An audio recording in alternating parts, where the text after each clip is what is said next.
digital media, this is not really a stable profession. You're not going to get a job. When that eczema thing happened, my confidence just went down the drain. Look, mom, you spent like $10,000 already on my tuition fees. I'm failing like all of my programming classes. Arjit, how was life after high school?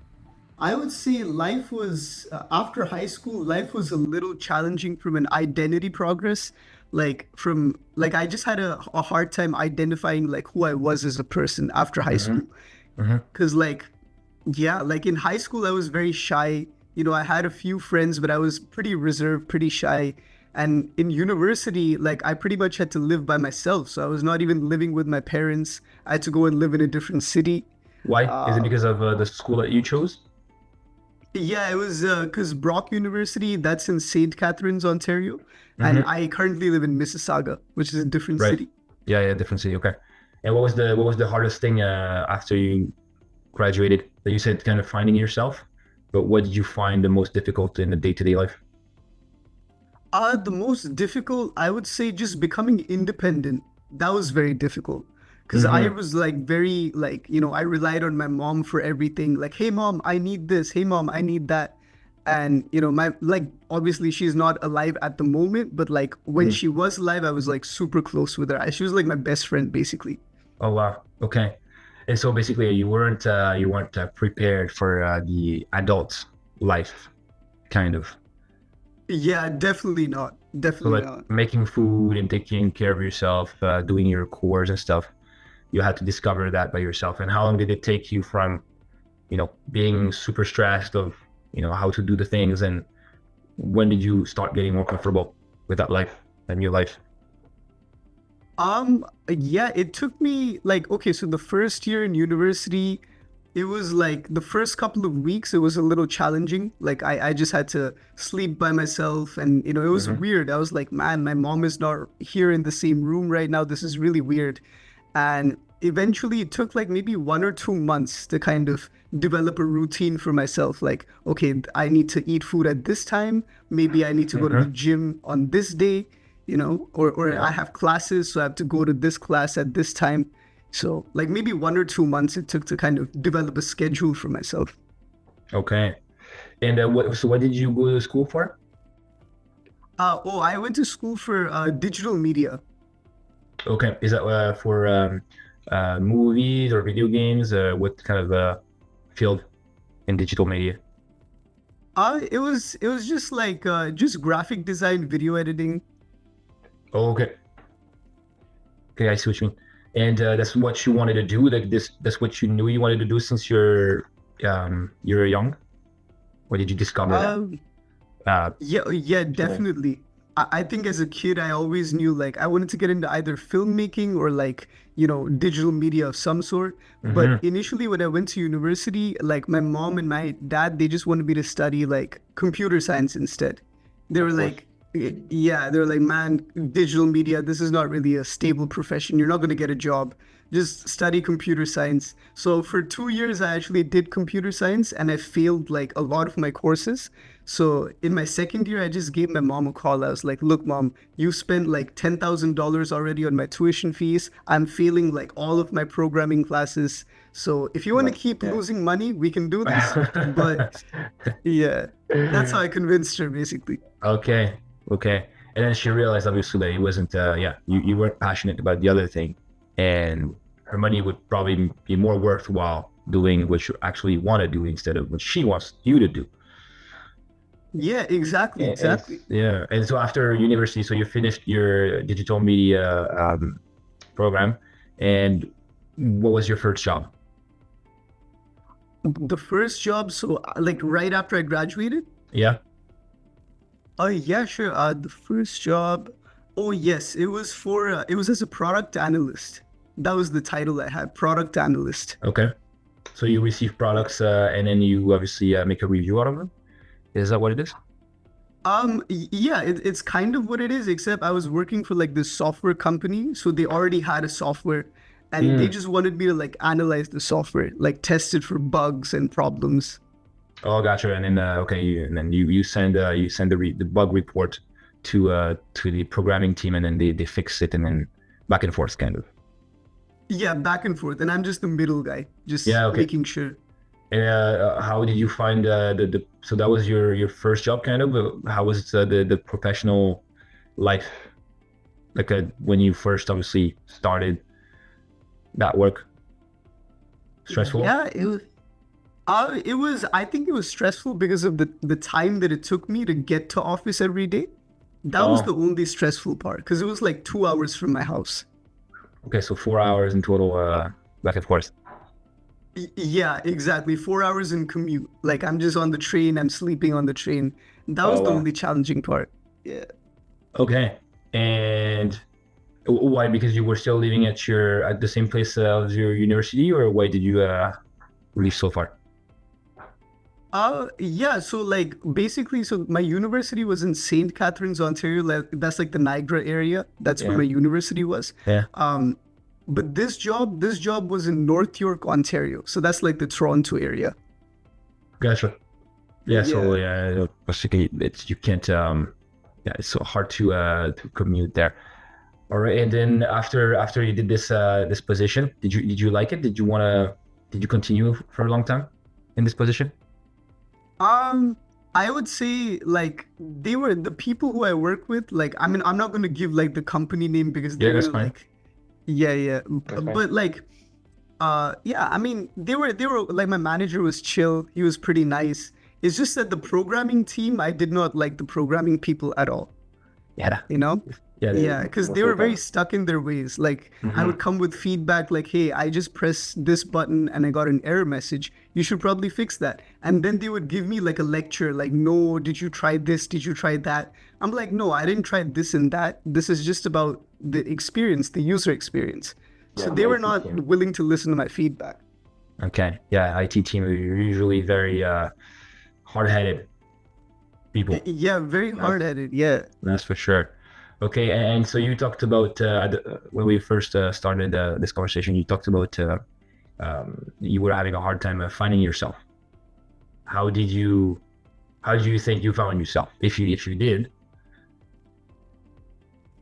How did I find myself? Honestly, man, it took years, and I think I'm still kind of figuring out who I am. I Uh-huh. think we all are, because Of course. we change every day. Um, but I think I have a good understanding of who I have an understanding, I would say, of who I am now.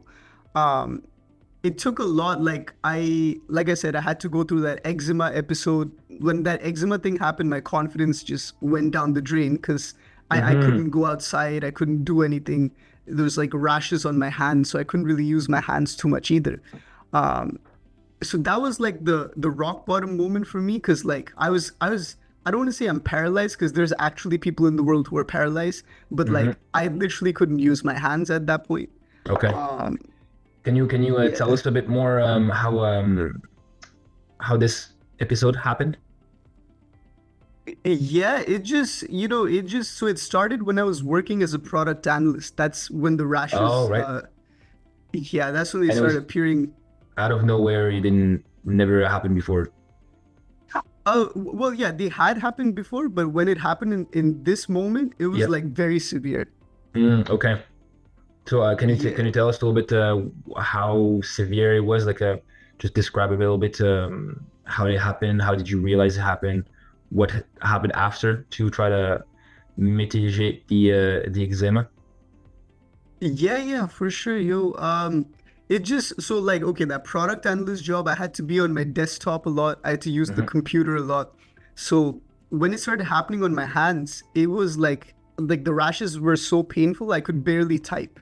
So I had to Hmm. get like this bandage cloth, which literally covered my entire hands. So it looked like I was wearing gloves, right? And this is way before COVID. So imagine walking into work with gloves, and then people are like, what, did you cut yourself? Did you break your hand or something? And I'm just like, no, it's just I have allergies. That was the only excuse I could use. I have Oh, you have. allergies. Okay. And so Yeah. people were just not asking too many questions. They were not. But when the rashes started appearing on my face, Ah, that's okay. when, I mean, it's funny now, but that's when they were looking at me like, yo, is he okay? Like, is Hmm. he doing drugs or something? Why is there rashes on his eyes like that? So how did you deal with that? Like, socially? Socially, yeah, that time it was challenging because like I just kind of excluded myself from people. Like I isolated myself. Yourself, or did you feel like other people will exclude you? You just took this step. Yeah, I would say I took the step. I think I took the step. Yeah. Why? Yeah. Just because I just felt like, oh, people probably, get uncomfortable when they look at my face or something. So I'm gonna save them their weird feeling, and I'm just gonna isolate myself. And Oh, I would okay. say I took that step. Yeah. Okay. So you were kind of worried about their feelings and that they get to be too uncomfortable, and you decided to do that for them, basically. Yeah. From them. Yeah. Exactly. Okay. Okay. Interesting. And so how did it go away? Did you do any medication? Did you just go away after? Just treatment? Doctor? Uh, If somebody like that has this problem watching us? oh yeah, yeah, yeah. I mean, for me, so guys, first of all, what I'm about to tell you, if you have eczema, definitely do not follow my advice because what I did was I did some research by myself online, which you should never do that. Never do self-research because you're not a doctor unless you actually became a doctor, that's different, you know. But Yeah. that was my mistake. I went on Google, I started typing, what could rashes on your hand mean? Is it skin cancer? Is it this? Is it that? And I became scared because I thought I had this what's it called? There's like an acronym for it. Uh Topical steroid withdrawal, TSD. It's called TSD. Okay. So yeah, so I thought that I took these steroid creams when I was a kid and maybe my skin developed an allergy for these steroids and that's why I'm having these severe rashes. So I was like, I'm never going to take steroid creams again. I'm going to like treat this by myself with fruits and vegetables. Wow. Okay. Bold of you. You never went to see a doctor. You just Google was your doctor for the first little bit. Yeah, initially Google was my doctor, yeah. But after it got to a certain point where I was like, it's so bad I can't do anything, that's when I went to a doctor. This is Yeah. the cream I got. This is a creamy glass. Do you want to show that to your camera? You're actually a good camera. Yeah, yeah, sure. Maybe this one. Here, little.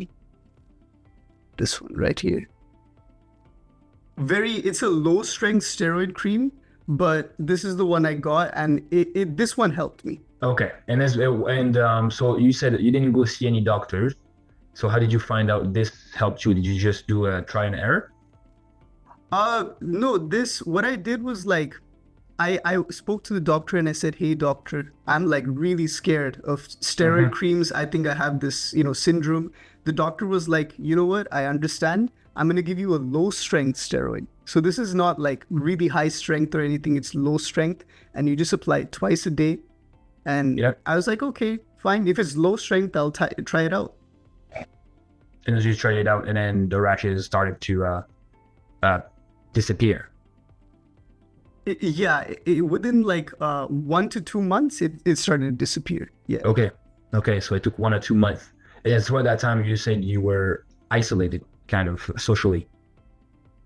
Yeah, I was just in my house the whole time, just All playing right. games in my house. Just All right. So did you quit your job? Did you? my job. Yeah, I had to leave my job too. Oh yeah. I So because sent it was in. just too mental wise, it was too rough. Yeah, it was just too rough. It was very awkward, if anything. Right. Okay. Okay. So you spent 2 months in your house playing video games and applying that cream. Things got better. And so how did you get that confidence back to leaving your house again and then looking for work? Yeah, it felt good when it started going away. I was like, yes, I can actually treat this problem, and well, actually, you know what? My bad. I think I messed up the story a little bit because what That was happened? Yeah, like this cream, I actually got this cream in 2022. okay.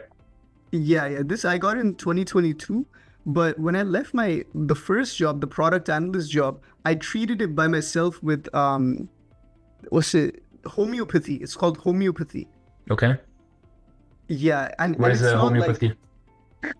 homeopathy is just like I don't know, some people might call it pseudoscience, but it's just like they take a bunch of fruits and vegetables and Yeah. they mix it together in the form of pills.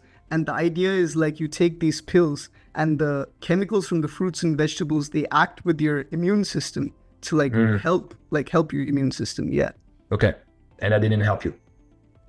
So initially it did help me, and then like I was like completely cured, and then I went back for work, and when I went back for work in like 2022, that's when this problem came back, the eczema came back. Okay. And then you got that cream that you just showed us, and then Yeah, everything that's when I got the went- steroid. Okay.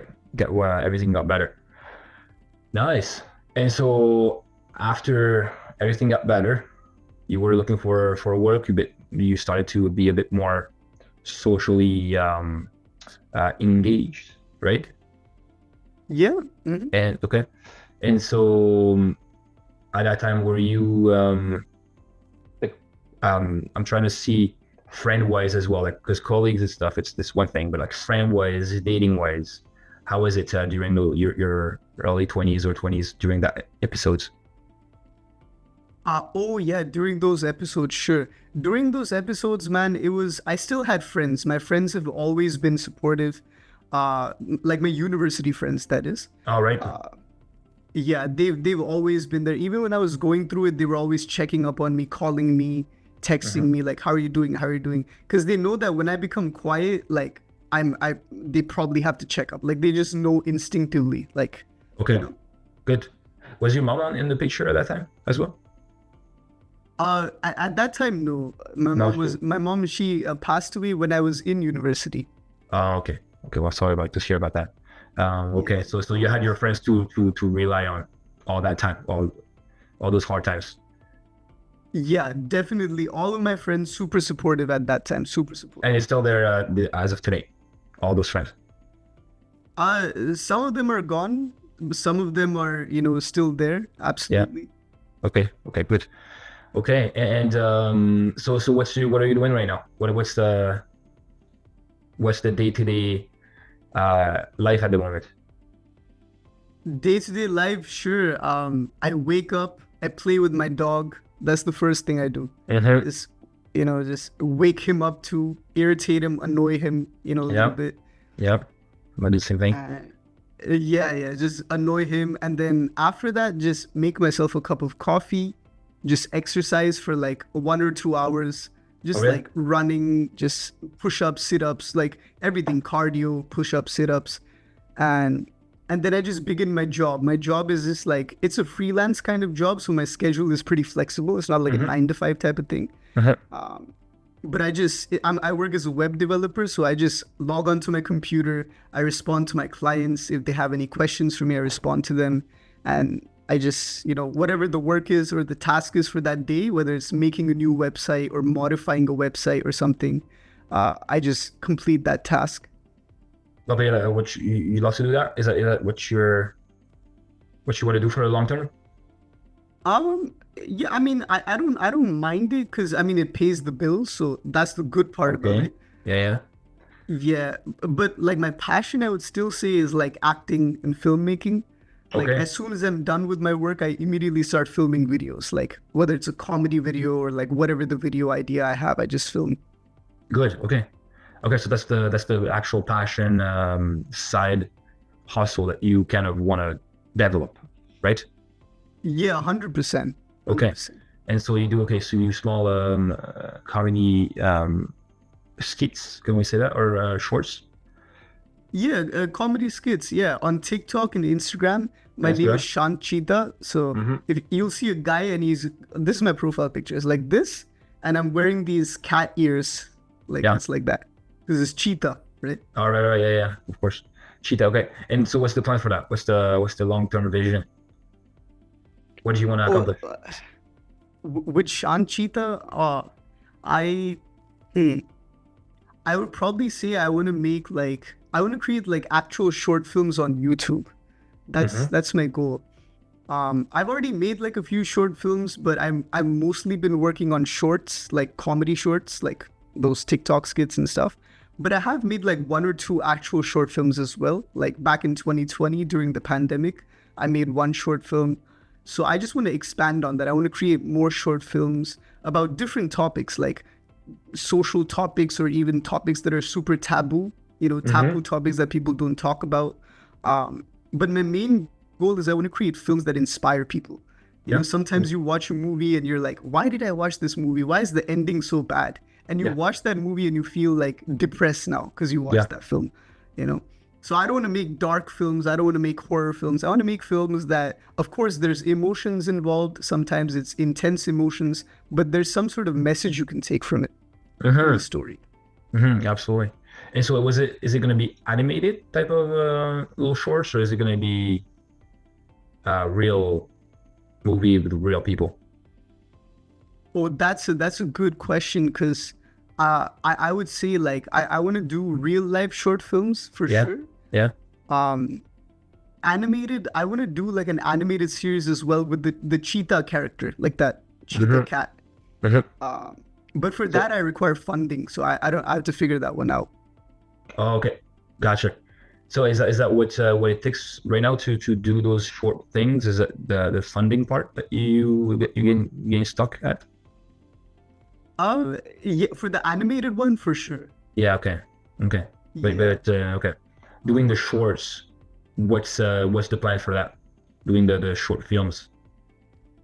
The short films.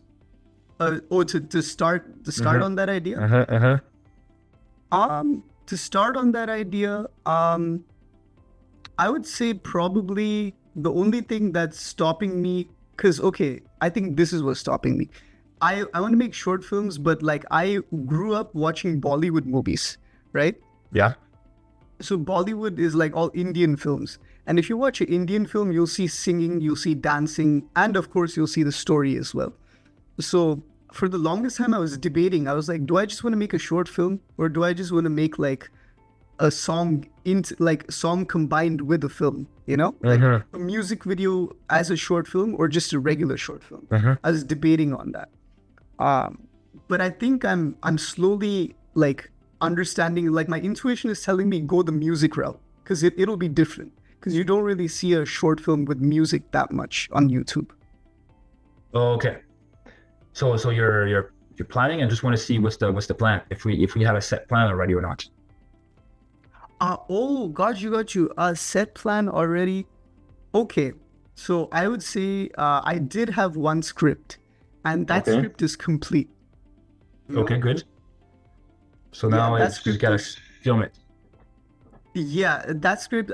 But here's the thing. That script is complete. But then today, or not today, it was just a few days ago, I heard a beat, like a instrumental beat, and I made a song out of it. Like I wrote the lyrics down and everything. And I'm just in the process of getting like the licensing rights for that song too. Because once I can do that, because you want to have this particular song onto your video and obviously publishing it without having the copyright. Yeah, exactly. Gotcha. Without the copyright on YouTube and like music platforms too, Okay, I see. Okay, so now that gets me to ask, who's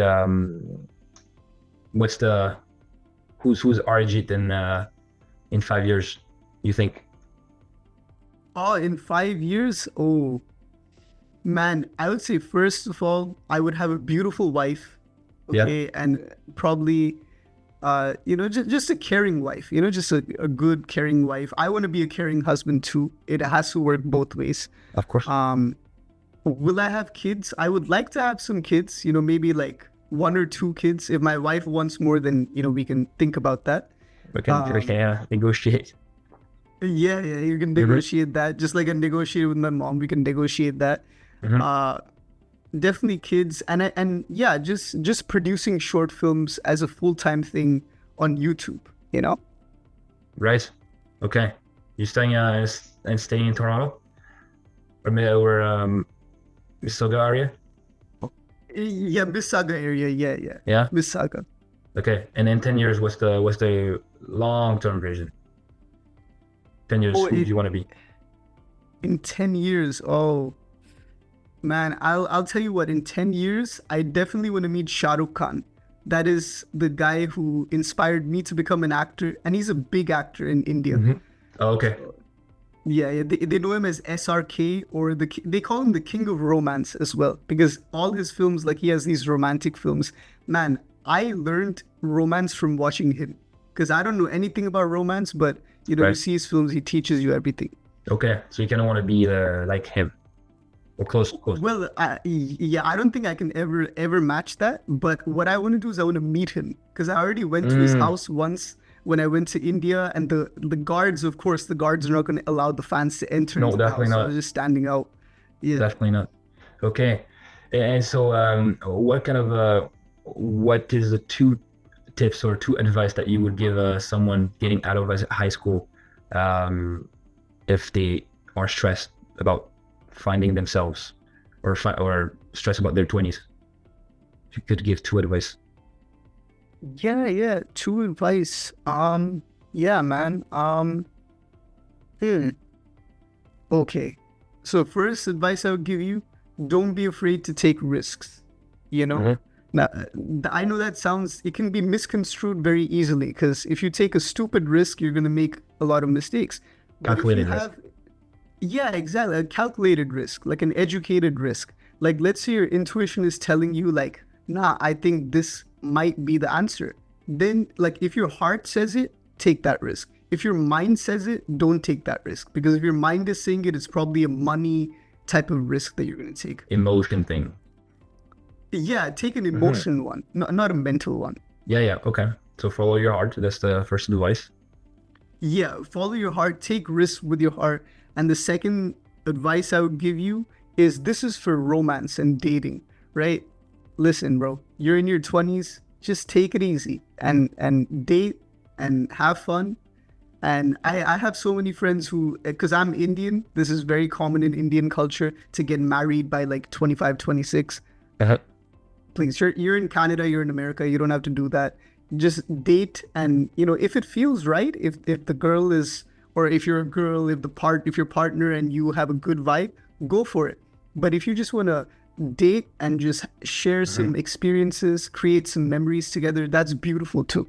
What if your parents are stressing you out about this? Oh, if your parents are stressing you out, you know what I do, guys? Listen with one ear, take it out the other ear. Okay, that's it. Because you rush into think about it, like you rush into a marriage. Look at what happened with that actor Johnny Depp. He he got married. He had an entire court case. So you never want to rush into it. Not good. Yeah, of course. Okay, Arijit, that was good. Thank you for those advice. And so now, I told you you want to plan for the next 6 months. Next 6 months, Yeah. Arijit, how many short films could we expect? Posted, finished, all of that. Oh, okay. I'm gonna say, okay, if I had to put a number, okay, 2. 2 short films in 6 months? Yeah. Okay. But if I really work hard, 3. But I'm gonna stick with 2, maybe 3. Okay, so 2 at the bare minimum. At the bare minimum, for sure, 2. 3 is like if I'm really pushing it, like. So first one would be posted before what? February, before end of February? The first one, I think that's a good deadline, because I was gonna say, because in January I'm going to India for my cousin's wedding, but that's just 2 weeks I'm gonna be there. Okay. Yeah. But Okay, so I would say end of February. Yeah, end of February is a good. So time, before the 28th of February 2025, you will have 1 short film posted, all finished with the music, all done. With the music, yeah, on YouTube. On YouTube. And can we say the second one before May 30th? Does that sound good?